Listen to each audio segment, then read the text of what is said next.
Assalamualaikum warahmatullahi wabarakatuh. Perkenalkan, nama saya Judel Fatia. Saya dari kelompok 1 videografi, yaitu kelompok color grading. Kali ini saya akan menjelaskan tentang materi yang keempat yang telah disampaikan pada diklat Ahad kemarin, yaitu tentang segitiga exposure. Istilah segitiga exposure merupakan hal penting dan syarat mutlak yang tidak bisa diganggu-gugat. Segitiga exposure merupakan gabungan dari komponen penting dalam dua fotografi. Mereka adalah shutter speed, aperture, diaphragm, dan juga kemudian ada ISO.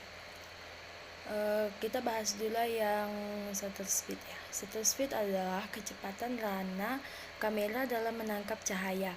Semakin cepat rana menutup, maka semakin sedikit pula cahaya yang diperoleh dan akan mengakibatkan freezing pada gambar. Berikut juga sebaliknya. Kemudian yang kedua itu ada aperture, merupakan bukaan diafragma lensa yang dilewati oleh cahaya. Konsep ini hampir sama dengan cara kerja mata kita dan mempengaruhi ketajaman gambar. Yang ketiga itu adalah ISO, merupakan sensitivitas sensor kamera terhadap cahaya. Semakin tinggi ISO pada kamera, maka akan semakin cerah pula hasil gambar tersebut. Namun dengan semakin tinggi ISO, maka akan terjadi pula efek noise pada gambar yang dihasilkan. Kita lanjut ke materi yang kelima, yaitu tentang komposisi, angle, dan framing video. Kita bahas yang komposisi terlebih dahulu. Komposisi mengacu pada segala sesuatu dalam 5 buah bingkai atau frame, seperti subjeknya apa, letaknya di mana, latar belakangnya apa, latar depannya apa, pencahayaan, dan lain sebagainya. Komposisi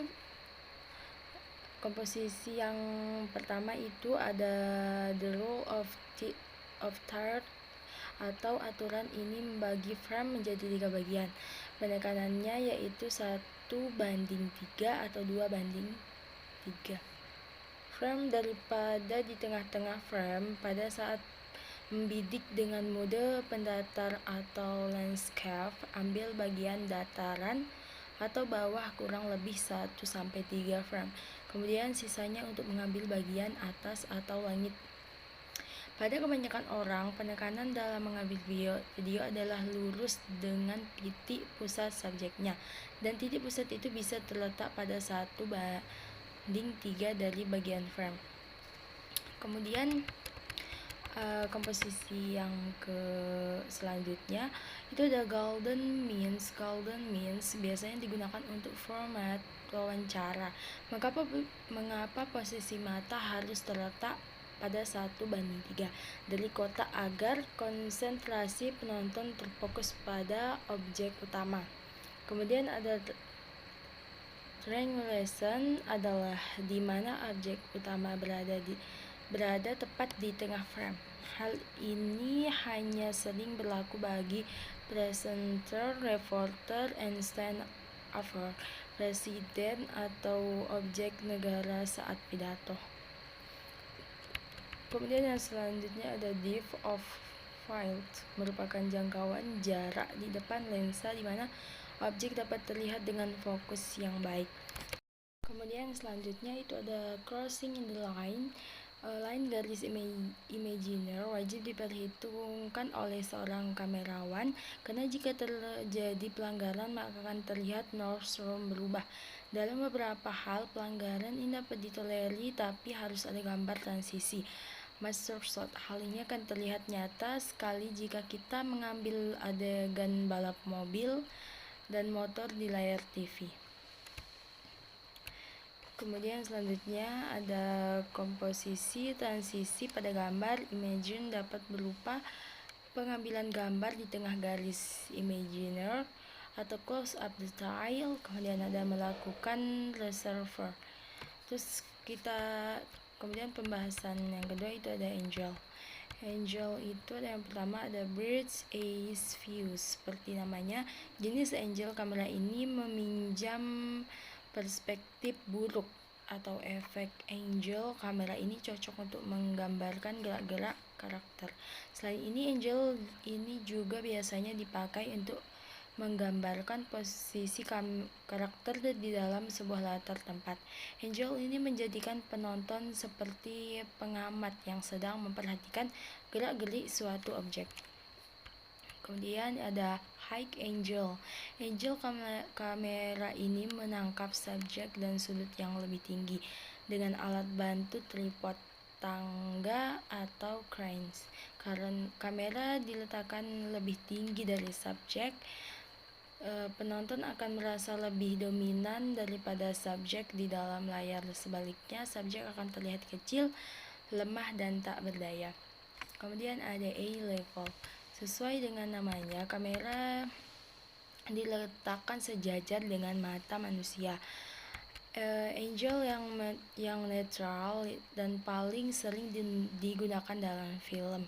Penonton akan merasa berada di tempat yang sama dengan karakter. Kemudian ada low angle, kebaliknya dari high angle. Jadi sudut ini memotret objek dari bawah. Kamera diletakkan di bawah subjek dan kamera di titik mengarah ke subjek. Efek yang dihasilkan pun kebalikannya. Dengan high angle dengan sudut pengambilan rendah, maka subjek akan terlihat besar, dominan, dan berkuasa. Ini alasan kenapa sudut pengambilan gambar ini sering dipakai dalam film-film action, cowboy, dan thriller. Kemudian ada frog eyes view. It adalah kebalikan dari bird's eye view. Kamera diletakkan di sudut yang sangat rendah dan diarahkan ke subjek. Sesuai namanya, sudut pengambilan gambar ini seolah-olah diambil dari sudut pandang kata. Efeknya itu penonton akan merasa subjek terlihat lebih besar, dominan, dan megah. Kemudian pembahasan selanjutnya ada framing. Framing adalah video yang berkualitas tersusun dari berbagai teknik videografi yang dirangkai dengan api oleh sang videografi. Salah satu teknik yang harus dikuasai oleh teknik framing videografi. Teknik ini mengharuskan videografi mengambil gambar dengan menentukan ukuran gambar sesuai kebutuhan video atau film yang digarap. Kemudian ada extreme close up. Dengan teknik ini kamu harus mengambil gambar dengan jarak yang sangat dekat. Sangat dekat sekali. Extreme close up hanya menampilkan bagian tertentu pada tubuh objek. Contohnya ketika videographer ingin menunjukkan mata seseorang, maka kamera akan make close up area mata saja. Hal ini berfungsi untuk menunjukkan kedetailan suatu objek. Kemudian ada big close up. Teknik framing videografi ini hanya fokus pada kepala hingga dengan objek.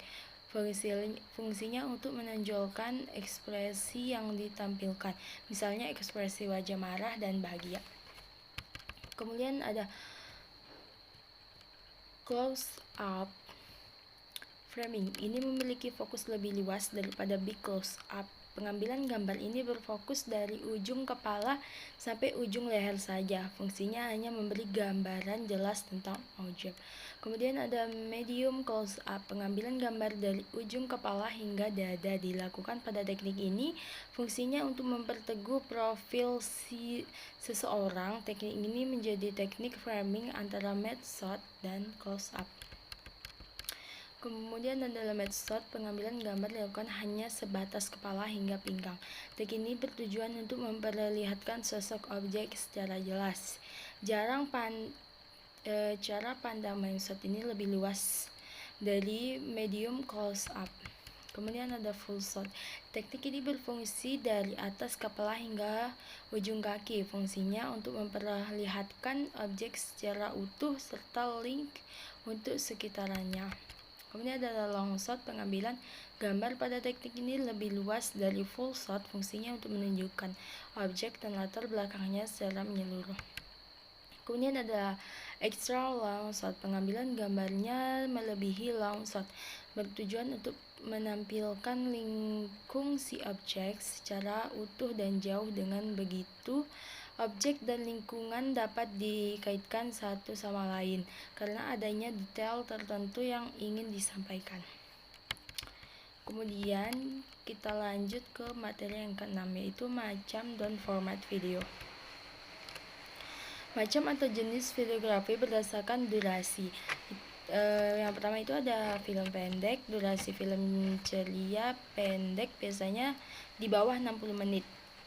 Di banyak negara seperti Jerman, Australia, Kanada, Amerika Serikat, dan juga Indonesia, film cerita pendek dijadikan laboratorium eksperimen. Next yaitu film panjang. Film panjang memiliki durasi lebih dari 60 menit dan lazimnya berdurasi 90 sampai 100 menit. Film yang diputar di bioskop umumnya termasuk dalam kelompok film ini. Jenis videografi itu ada film fiksi, film dokumenter, film komunitas, film fiksi. Film fiksi itu adalah film yang biasanya dikenal sebagai film cerita. Seperti namanya, film fiksi ini hanyalah sebuah karangan belaka. Film dokumenter adalah film yang menyajikan suatu penyataan berdasarkan faktor objek yang memiliki nilai esensial dan eksistensial, yang artinya menyangkut kehidupan, lingkungan hidup, dan situasi nyata. Film komunikasi ini adalah jenis film baru. Yang dimaksud baru di sini adalah baru dikenalkan oleh sebuah komunitas. Film komunitas ini memiliki banyak nama lain, seperti video partisipasi, video rakyat, video proposal. Jenis video berdasarkan tujuan pembuatan. Cerita. Video yang memiliki tujuan sebagai sesuatu yang memaparkan cerita. Kemudian ada dokumenter, video yang merekam sebuah kejadian atau peristiwa dalam kehidupan untuk kemudian dijadikan data untuk dokumen. Kemudian ada berita, video yang bertujuan menampakkan sebuah berita untuk orang banyak. Kemudian ada pembelajaran, video yang bertujuan untuk memberikan materi pembelajaran agar mudah diserap dan bisa diputar ulang. Kemudian ada presentasi, video yang bertujuan untuk mengomunikasikan ide atau gagasan dari kelompok atau seseorang. Kemudian ada format video. AV format video ini didukung oleh hampir semua alat pemutar. Ukuran filenya yang cenderung besar membuat AV kurang efisien untuk disimpan. MKF memiliki banyak kelebihan, termasuk untuk membuat menu dengan chapter pada DVD. MKF belum didukung secara universal. MPEG satu format jenis ini banyak digunakan dalam industri video. Kualitas gambar yang disimpannya setara dengan VHS dengan audio setara CD. Format video. Format video ada MP4, merupakan versi pembaruan dari MVAG. Format ini sering digunakan bersama dengan H263 atau H264 untuk video dan AAC untuk audio. Seperti namanya, Advanced Streaming Format banyak digunakan untuk layanan streaming video di jaringan internet. MOV banyak digunakan untuk pelayar QuickTime untuk pengiriman file video melalui internet. MOV adalah format yang paling sering dipakai 3GP atau 3RD. Generation Partnership Project adalah format video yang banyak digunakan untuk keperluan multimedia. Ukuran filenya lebih kecil dan kualitas lebih rendah dari MP4. Sekian materi yang dapat saya sampaikan. Kurang lebihnya saya mohon maaf.